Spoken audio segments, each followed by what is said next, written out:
Ako si Joseph Baleda, ang DTF operator ng Transfer 8 LCC Legazpi.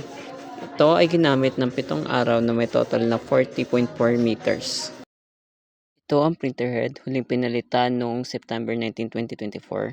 Ito naman ang capping na may 90% good condition. Head clean.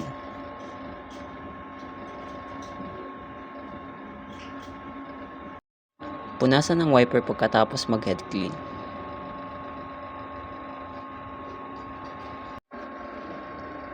Nozzle test.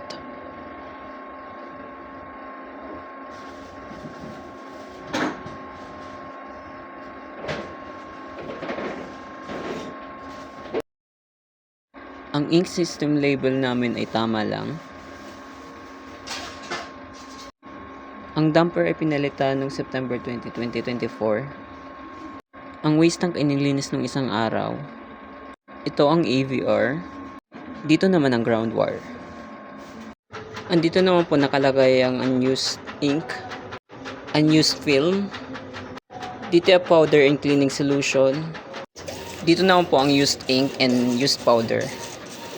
Ito naman po ang aming daily output monitoring. DTF film na na-consume, DTF powder, CMYK white, black, magenta, yellow. Ito naman ang aming maintenance checklist. Thank you.